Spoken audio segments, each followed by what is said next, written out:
주님 나의 걱정을 주님 나는 안전하네 주 안에.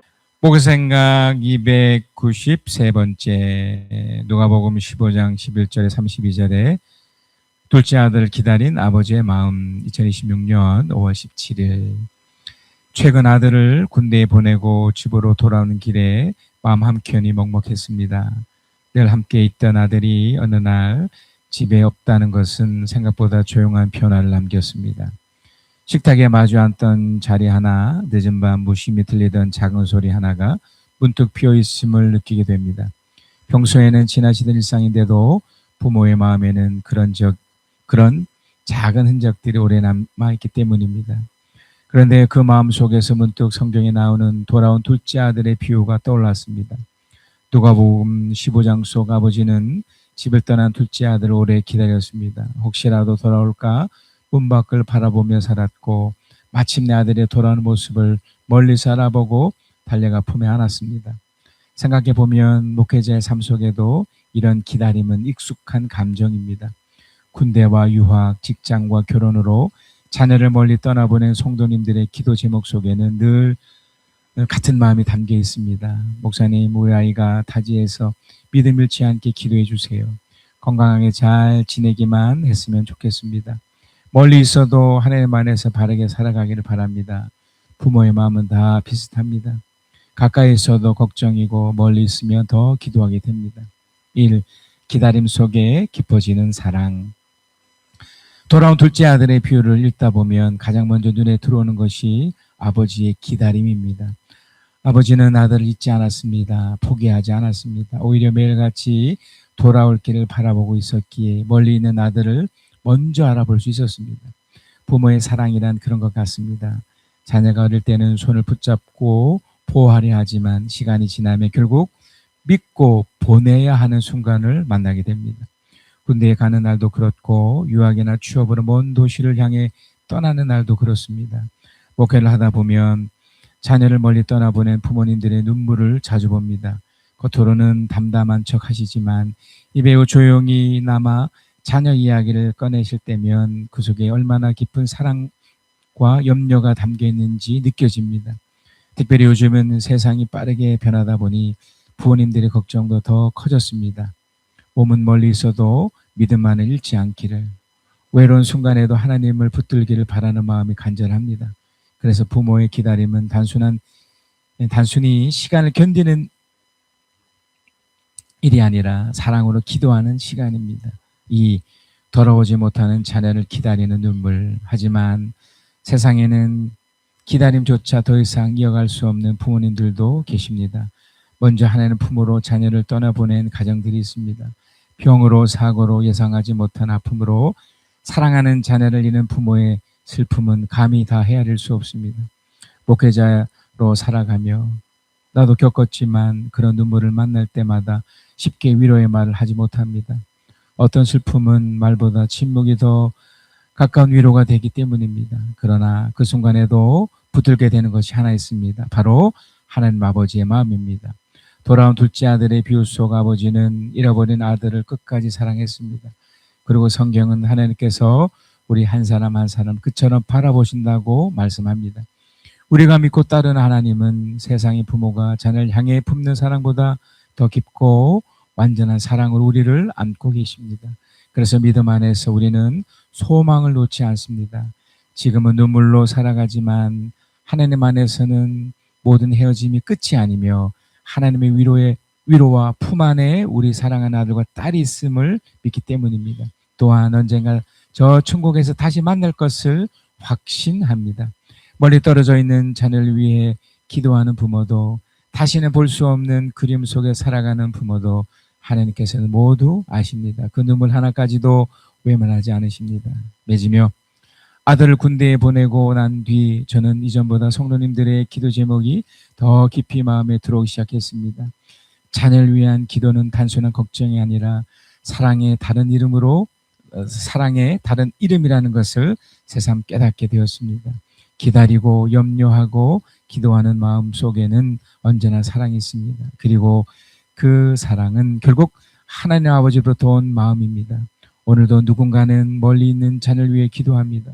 누군가는 연락 한 통을 기다립니다. 또 누군가는 가슴 속 깊은 그림을 안고 하루를 살아갑니다. 그 모든 마음 위에 하나님께서 따뜻한 위로를 허락하시길 바랍니다. 돌아온 둘째 아들을 품어주셨던 아버지처럼 하나님께서 우리의 눈물과 기다림도 조용히 안아주실 것을 믿습니다. 그리고 언젠가 우리 모두가 하나님 품 안에서 참된 기쁨으로 다시 만나기를 소망합니다. 시편 50편 12절에서 15절입니다. 내가 배고프다고 한들 너희에게 달라고 하겠느냐? 온 누리와 거기 가득한 것이 모두 나의 것이 아니더냐? 내가 수소의 고기를 먹으며 순념소의 피를 마시겠느냐? 감사 제사를 하나님께 드리며 너희의 서원한 것을 가장 높으신 분에게 갚아라. 그리고 재난의 날에 나를 불러라. 내가 너를 구하여 줄 것이며 너는 나에게 영광을 돌리게 될 것이다. 여러분, 하나님이 세상을 창조하시면서 그 창조 원리가 있습니다. 그러니까 세상을 만들 때도 나름대로의 어떤 원칙이 있듯이 마치 아침에 해가 뜨고 밤에 지는 것처럼 그 불변의 법칙이잖아요. 그런 것처럼 하나님이 사람을 만드셨을 때도 분명한 원칙이 그 속에 담겨 있어요. 뭘까요? 그건 여러분 관계하면서 살아가도록 만드셨어요. 눈에 보이지 않는 하나님과 관계하도록. 이 관계한다는 것은 대화하고 의논하고 이런 것을 관계한다고 말해요. 그리고 사람 사이 속에도 관계하도록 이렇게 만드셨어요. 서로 대화하고 나누고 특별히 결정을 할 때 혼자 독단적으로 결정하지 못하도록. 여러분, 하나님의 결정도요, 삼위 하나님과 함께, 그리고 인간인 우리와 함께 하십니다. 그저 본인이 그냥 하고 싶어서 툭 하는 것이 아니죠. 그래서 여러분, 관계를 깨려면 아주 쉽습니다. 대화하지 않으면 돼요. 관계하지 않으면 돼요. 그러니까 의논하지 않고 대화하지 않고 나누지 않고 그러면 그렇게 돼요. 어떻게 될까? 그것이 죄가 되고 그 창조 원리가 깨지는 거죠. 우리 창세기 2장 18절입니다. 하나님의 창조 원리 속에 주 하나님이 말씀하셨다. 남자가 혼자 있는 것이 좋지 않으니 그를 돕는 사람 곧 그에게 알만한 짝을 만들어 주겠다.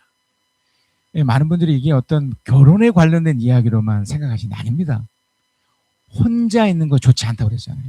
남자든 여자든 돕는 거라고 했어요. 그러니까 인간은요, 하나님께서 돕는 사람으로 만드신 거예요. 저는 여러분을 돕기 위해 존재하는 존재예요. 또 여러분도 저를 또 돕기 위해서 존재하는 존재예요. 가족도 마찬가지입니다. 남편은 아내를 위해서, 아내는 남편을 위해서. 절대 위아래가 아닙니다.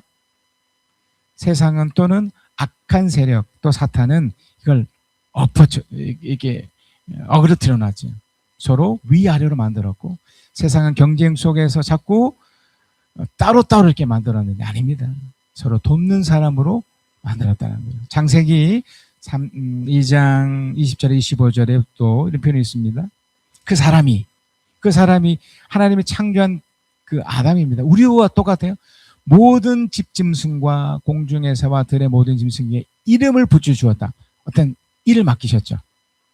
이 창조 원리 수도 있습니다. 일해야 됩니다. 그러나 그 남자는 돕는 사람, 곧 그의 짝이 없었다. 짐승들도 서로 다 짝이 있어서 서로 돕는 그 역할을, 서로 관계하는 역할을 갖고 있는데, 사람은 그걸 못하네? 인간인 그 아담도 그걸 깨달았던 거죠. 자, 그래서입니다. 21절. 그래서 주 하나님이 그 남자를 깊이 잠들게 하셨다. 그가 잠든 사이에 주 하나님이 그 남자의 갈빗 하나를 뽑고 그 자리는 살로 메꾸셨다. 굉장히 의미가 있어요. 아담은 사실요, 흙으로 만들었다면 이제 하와는 돕는 사람은 뭘로 만들었을까요? 그 사람 그 자체로 만들었어요. 왜? 사람과 사람은 아주 긴밀한 관계이기 때문에. 여러분, 여기에 이제 오해를 하지 마셔야 될게요. 사람의 반열 안에 짐승이 들어가게 해서는 안 돼요. 여러분들이 유기견을 기르고 개와 어떤 동물들을 사랑하고 좋아하는 것까진 괜찮아요. 돌보는 존재입니다. 그러나 그 짐승들이 사람의 위치까지 가게만 안 돼요. 그건 하나님이 진노할 일이에요. 명심하셔야 돼요. 여기도 만약에 사람이 아닌 또 다른 피조물이었다면 분명히 이렇게 엮으셨을 거예요. 그런데 분명히 그 남자에겐 여자만 주셨어요. 그래서 여러분 조심하시고 지혜롭게 그런 그 동물들을 생각하셔야 돼요. 자, 어찌됐든 여자를 주셨는데 뭐라고 하십니까? 주 하나님이 남자에게서 뽑아낸 그 갈빗대로 여자를 만드시고 여자를 남자에게 데리고 오셨다. 이게 지금 결혼에 관련된 이야기가 아니에요. 물론 결혼이죠. 한 남자 한 여자에 관련 이야기지만 지금 돕는 사람의 그 관계가 어떠함을 지금 말해주는 거예요. 이건 하나님과의 관계도 마찬가지인데 이렇게 얘기를 합니다. 23절. 그때 그 남자가 말하였다. 이제야 나타났구나. 이 사람 뼈도 나의 뼈, 살도 나의 살, 남자에게서 나왔으니 여자라고 부를 것이다. 그만큼 친밀하다는 거예요. 그만큼 놀랍다는 거예요. 그러니까 이걸 뭘 말합니까? 하나님의 창조 원리는 절대로 혼자 살아가도록 하지 않았다는 거예요. 반드시 서로 돕고 도와주고 또 도움을 받고 도움을 주는 그런 관계 속에서 살아가도록 만들었다는 거예요. 자, 그래서 24절입니다. 그러므로 남자는 아버지와 어머니를 떠나 아버지 곁으로 한 몸을 이루는 것이다. 여기 한 몸이라는 표현이 중요해요.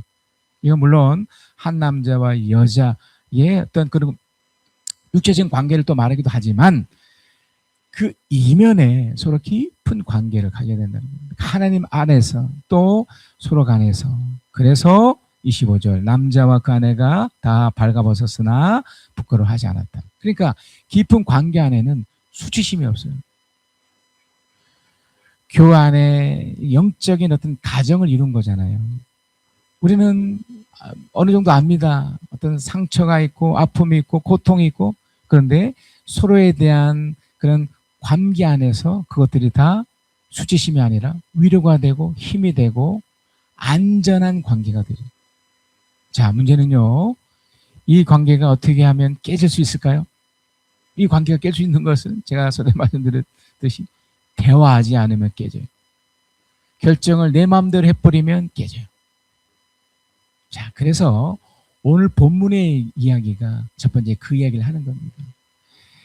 하나님이 만드신 창조 원리 속에서 인간이 그걸 깬 거예요.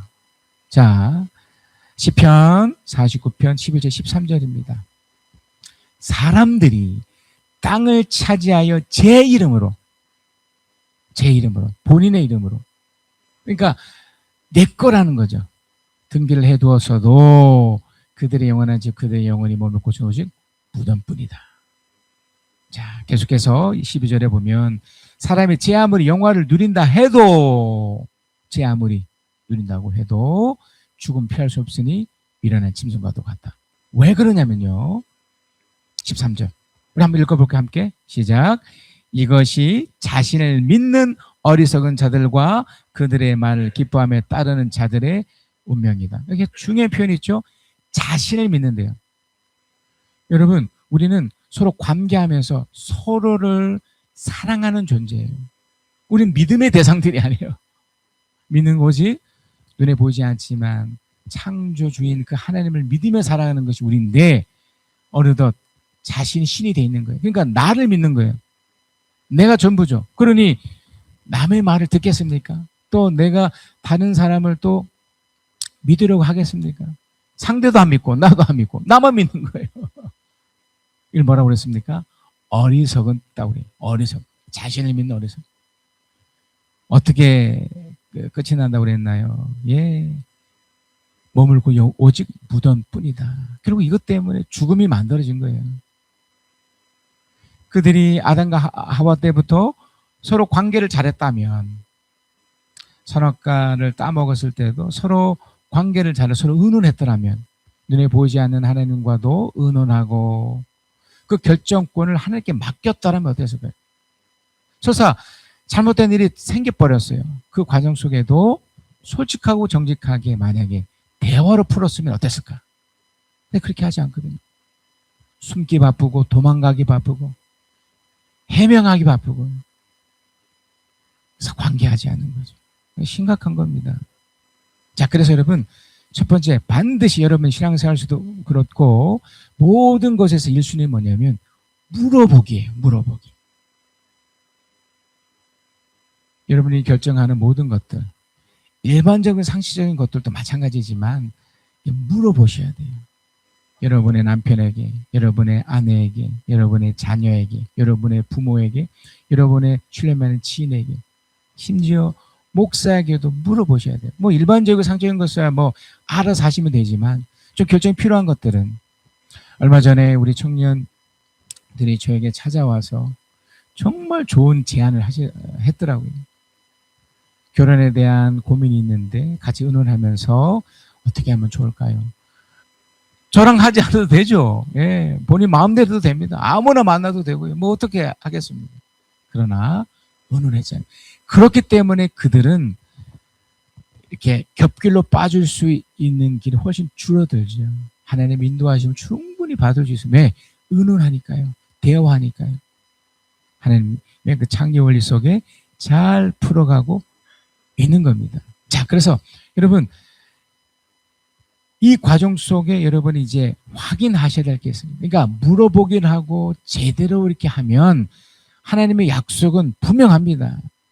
시편 49편 15절이에요. 그러나요.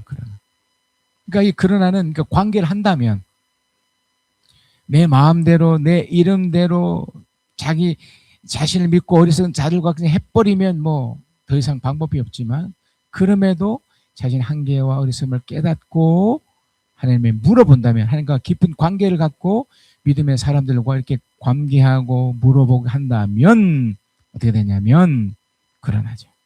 그러나 하나님은 분명히 내 목숨을 건져주시며 소리새에서 너를 건져주실 것이다. 여러분 구원이 그런 거잖아요. 끝난 것에서 구출함을 받는 게 구원이라면 우리는 그걸 아는 거죠. 그 뿌리가 뭐라고요? 관계하지 않을 때. 물어보지 않을 때. 그래서 가장 현명하고 지혜로운 사람은 어떤 상황이 되었던 물어보는 사람들이에요. 나이를 충분히 이렇게 나이 들어서도 나는 다 알아 하는 것이 아니라 그래도 물어보고 찾아보고 또 돌다리도 두들겨 가는 게 낫다고 하지 않습니까? 그렇게 하셔야 돼요. 자, 한 번 더 한번 보겠는데요. 그렇지 않으면 하나님 묻지 않고 내 마음대로 이렇게 되버리면 어떻게 될까? 시편 49편 16절 20절입니다. 어떤 사람이 부자가 되더라도 그 집의 재산이 늘어나더라도 너는 스스로 초라해지지 말아라. 왜냐하면 그도 죽을 때에는 아무것도 가지 못하며 그의 재산이 그를 따라 내려가지 못한다. 지금 어떤 내용입니까? 관계를 했던 사람, 하나님과 깊은 관계에 함께했던 사람은 아무 문제 없어요. 그러나 그렇게 하지 못했을 때는 이게 아무런 의미가 없는 거예요. 아무리 부자고 아무리 대단한 사람도 그를 따라 내려가지 못한대요. 17절 그도 죽을 때에도 아무 가지 못하며 그의 재산이 그를 따라 내려가지 못한다. 18절 비록 사람이 이 세상에서 흡족하게 살고 성공하여 칭송을 받는다 하여도 그러니까 아무리 내 잘난 맛에 이만큼 일어나도 그는 다 경험하잖아요. 그 삼성 그 엄청난 지금 이제 3대째 이어지는 지금의 사장으로 인해 엄청난 부가 지금 일어났지만 이전에 이건희라는 그 사장의 그 죽음의 한 8년간 여러분 아시죠? 거의 살아있는 송장이었잖아요. 최고의 그 삼성병원 최고급 호텔과 같은 거기서 아무것도 못한 채 거의 8년 가까운 시간 동안 병원에서 호흡만 하다가 그냥 죽는 무슨 의미가 있어요? 그렇게 사는 인생. 자기가 최고인 거죠. 관계하지도 않고 대화하지도 않고 그 신으로 그냥 받들림만 받은 채. 그러나 뭡니까? 그렇게 끝이 나버리는 너무나 불쌍한 인간이었던 거죠. 자, 그래서 그 말씀 속에 비록 사람이 세상 19절 그도 마침내 자기 조상에게로 돌아가고 만다. 영원히 빛이 없는 세상으로 돌아가고 만다. 사람이 제 아무리 위대하다 해도 죽음을 피할 수는 없으니 미련한 짐승과 같다. 그러니까 이게 단순히 그냥 뭐 하나님을 몰라, 뭐 신앙생활 하지 않아, 교회 다니지 않아 이렇게 접근하시면 안 돼요. 관계하지 않을 때입니다. 하나님을 몰라도 또 함께하는 최소한의 가족들과도 만약에 관계하고 대화하고 이렇게 나누겠으면 그나마 또 다를 수 있어요. 쉽지 않죠. 여러분 한 번 더 점검합니다. 여러분 관계하셔야 돼요. 하나님과 기도하시고 대화하시고 또 함께하는 분들과 물어보시고 대화하시고 시간을 가지셔야 돼요. 반드시 그래야 여러분의 인생이 흔들리지 않습니다. 자, 이럴 때 이게 바로 여러분 두 번째지만 하나님을 기쁘시게 하는 기본이 되는 거예요. 창조 원리의 그 기본이 되는 거예요. 하나님을 기쁘시게 하는 그런 존재로서 가장 기본이 되는 것이 되는 겁니다. 자, 하나님이라는 존재는 우리와 함께 관계하고 싶어 하신다고 말씀드렸잖아요. 시편 50편 4절에서 6절입니다. 당신의 백성을 판단하시려고. 결정권자잖아요, 그분이. 근데 이 판단이 그냥 당신의 기준으로만 판단하실까요? 아닙니다. 우리랑 의논하신다니까요. 어떤 결정에 있어서 우리와 함께 그 일을 하시기 때문에 판단이 때로는 유보되실 때도 있어요. 마치 히스기야가 병에 걸렸는데 하나님 판단 속에 이거 이제는 곧 있으면 죽어야 되는 그런 상황이지만 그가 하나님께 호소를 해요. 하나님 좀 살려달라고. 그랬을 때 무려 15년이나 생명이 연장되는. 그러니까 하나님의 판단은 독단이 아니라 우리와 의논하시고 관계하시면서 그걸 내리시는 거예요. 그러니까 우리가 어쩌면 죄로 인해 벌써 끝장나야 됨에도 불구하고 기다려주시는 거죠. 당신의 판단 때문에. 당신의 백성을 판단하시려고 위 하늘과 아래 땅을 증인으로 부르신 거예요. 보시는 거예요. 중요한 표현이죠. 5절 나를 믿는 성도들을 나에게 불러 모아라. 희생제물로 나와 언약을 세운 사람들 나에게 불러 모아라. 왜요? 대화하고 싶으셔서, 관계하고 싶으셔서. 6절 하늘이 주님의 공의를 선포함은 하나님 그분만이 재판장이시기 때문이다. 그래서 우리는 하나님에 대한 오해를 멈춰야 돼요. 이게 첫 번째 오해거든요. 하나님이 재판장이기 때문에 세상의 법정에서도요 함부로 판단하지 않습니다. 최근에 그 윤석열 전 대통령의 이걸 보세요. 벌써 1년째 지금 법정 싸움을 하고 있잖아요. 그의 주장이 분명히 틀렸지만 충분히 존중해 주잖아요. 마음껏 얘기할 수 있도록. 그리고 그걸 최종적으로 협의하고 타협하고 그래서 조율한 후에 재판장이 땅땅땅 내린 거잖아요. 이게 마찬가지라니까요.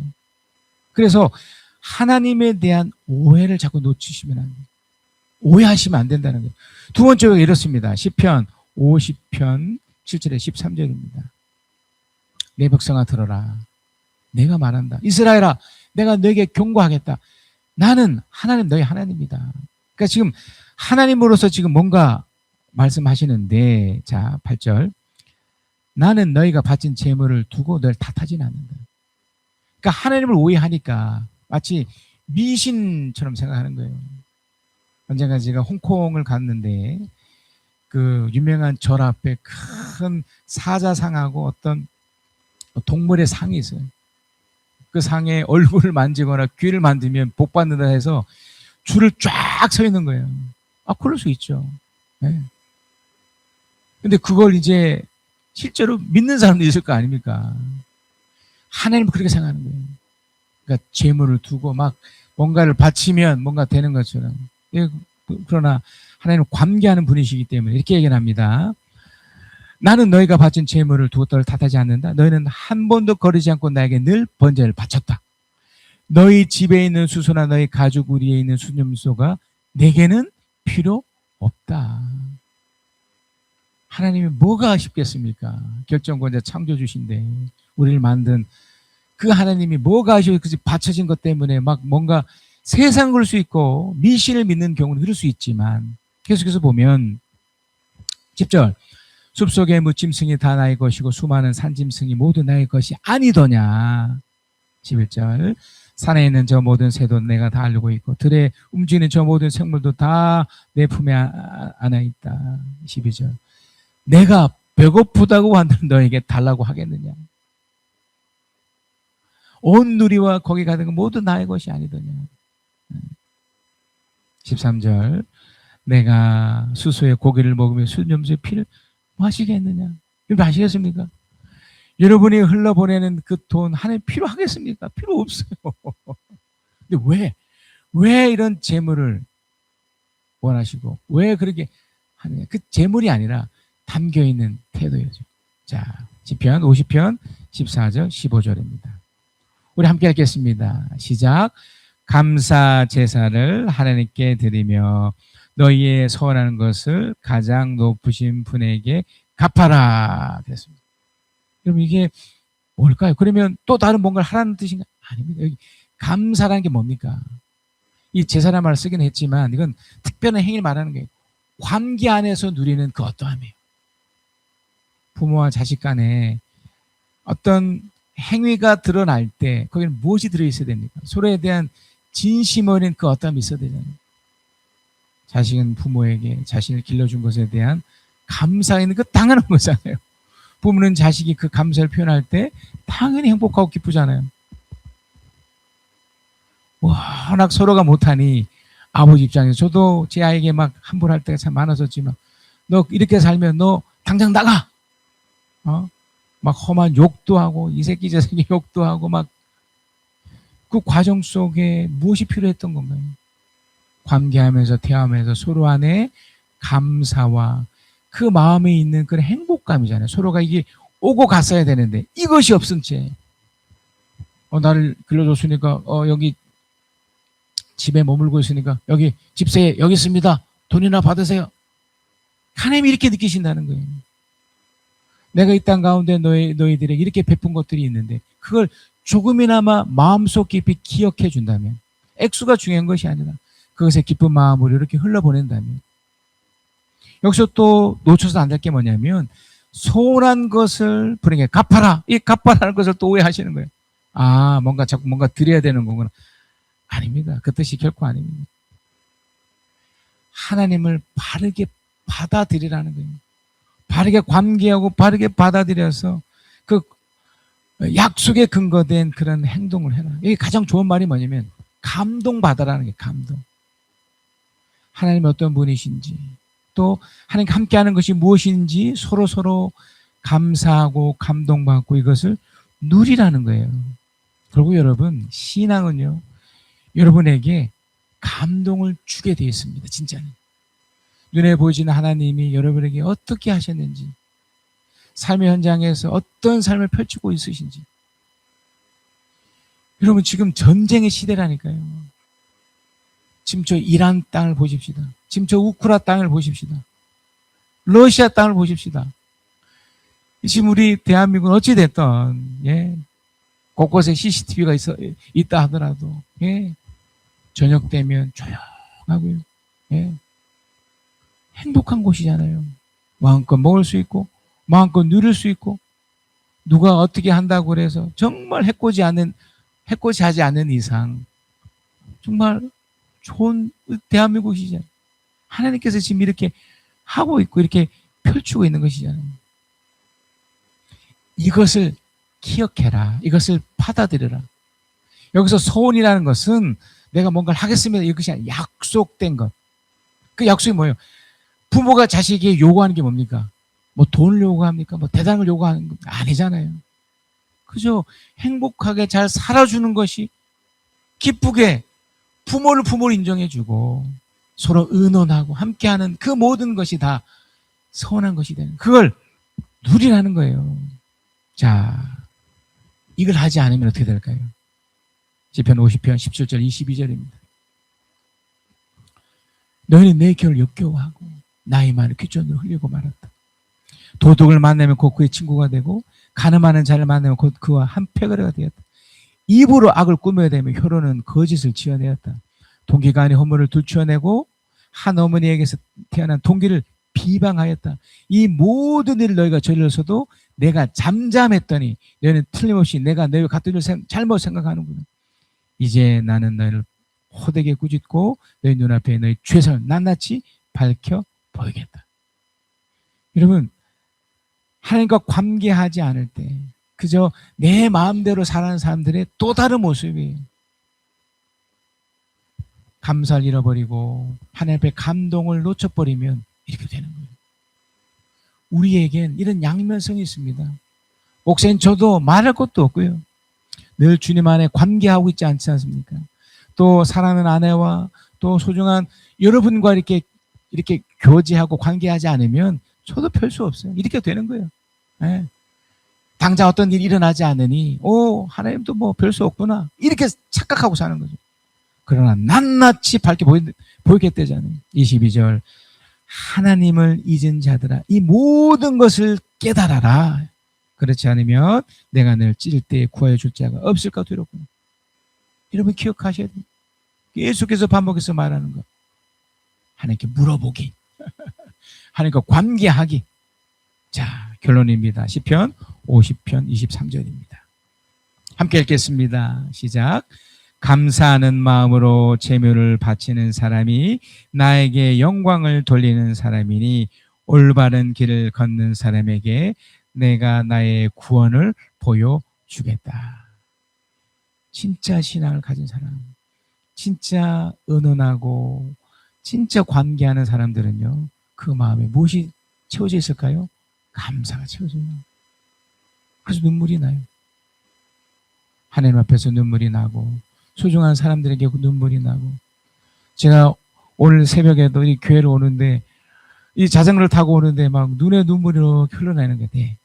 하나님, 너 날 너무 사랑하시는구나. 정말 감사하는구나. 나에게 이렇게 맡겨진 사람들 생각할 때. 이 앞에 우성 아파트를 지나갈 때 이곳에도 우리 성도들이 사시니 삼신 아파트, 삼산 아파트, 이 앞에 성경 아파트 지나갈 때만 우리 교회 성도들이 사니 너무 감사한 거예요. 행복한 거예요. 저뿐이겠어요. 여러분도 그렇게 될 줄 믿습니다. 또 그렇게 되셔야 되고요. 우리 결단하십시다.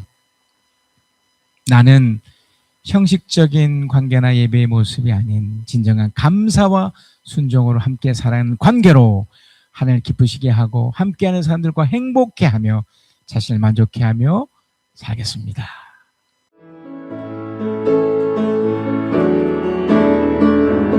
예수 열방의 소망 예수 우리의 위로자 그 땅의 영원한 소망 예수 어둠 속에 빛 예수 변함없는 진리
주의 찬양의 연기가 두 손에는 주를 닮은 섬김이 나의 삶의 주의 흔적 나게 하소서.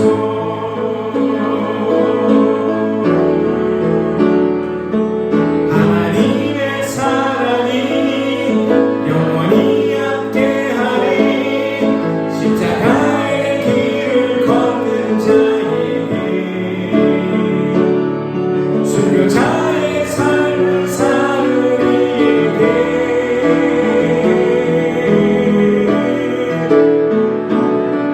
조롱하는 소리와 세상 유혹 속에도 주의 순결한 신부가 되리라.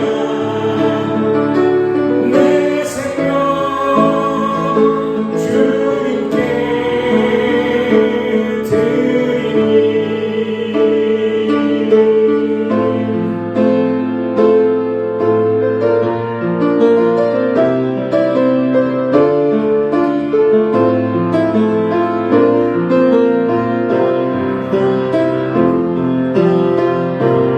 내가 주님을 피난처 삼았으니 가장 높으신 굴거처로 삼았으니 세상의 소음 속에서도 나는 주 안에 머무네.